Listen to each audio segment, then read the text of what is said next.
تقوی کتابیں پڑھنے سے حاصل نہیں ہوتا، بلکہ تقوی ہمیشہ اہل تقوی کی خدمت میں صحبت میں رہنے سے آتا ہے۔ یعنی جو لوگ متقی ہیں، جن کو اللہ پاک نے تقوی کی دولت سے آراستہ فرمایا، اگر ہم اللہ تعالیٰ کی رضا اور تقوی حاصل کرنے کی نیت سے ان کی خدمت میں بیٹھیں گے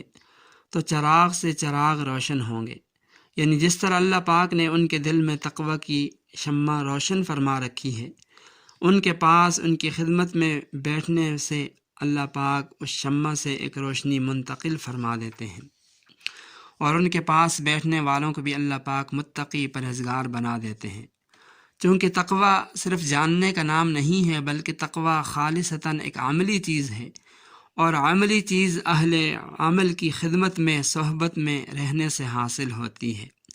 تو خلاصہ یہ ہے کہ اللہ والوں کی خدمت میں صحبت میں رہنے اور ان سے پکا سچا تعلق رکھنے سے تقوی کی دولت انسان کے اندر پیدا ہوتی ہے، پھر ظاہر کا تقوی بھی حاصل ہوتا ہے اور باطن کا تقوی بھی حاصل ہوتا ہے۔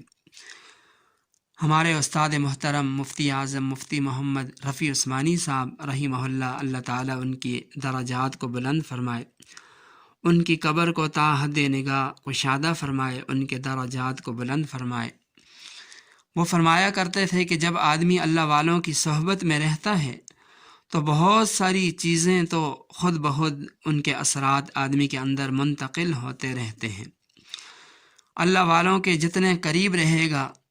نیک لوگوں کے جتنے قریب رہے گا، اتنا اس کے اثرات آئیں گے۔ فرمایا کرتے تھے کہ ہمارے پیر و مرشد حضرت ڈاکٹر عبدالحی عارفی صاحب رحمہ اللہ فرمایا کرتے تھے کہ ہر طرف بالکل تاریکی کے عالم میں، فرمایا تم دور سے ایک چھوٹا سا چراغ دیکھتے ہو تو اس کا فوری اثر یہ ہوتا ہے کہ تمہارے اندر امید کی ایک کرن پیدا ہو جاتی ہے کہ ادھر روشنی ہے۔ اب اس کے قریب ہوتے جائیں تو کچھ دیر کے بعد اس کی ہلکی سی روشنی بھی آنے لگتی ہے۔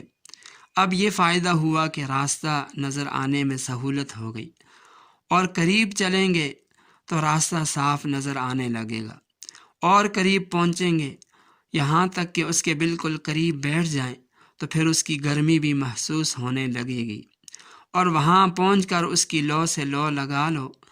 تو خود چراغ بن جاؤ گے۔ تو اللہ والوں کے ساتھ رابطہ تعلق بڑھتا ہے، اتنا ہی آدمی کے اندر تقوی، روحانیت اور اس کے اندر نورانیت بڑھتی چلی جاتی ہے، اور پھر ایک وقت ایسا آتا ہے کہ وہ آدمی خود جل جاتا ہے، چراغ بن جاتا ہے۔ فرمایا 1500 سال سے دین کی روشنی اسی طریقے سے پھیل رہی ہے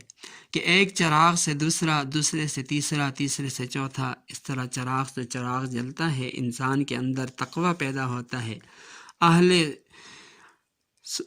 عمل کی صحبت میں، اللہ والوں کی، علماء کی، نیک لوگوں کی صحبت میں رہنے کی وجہ سے انسان کے اندر سے جو رذائل ہیں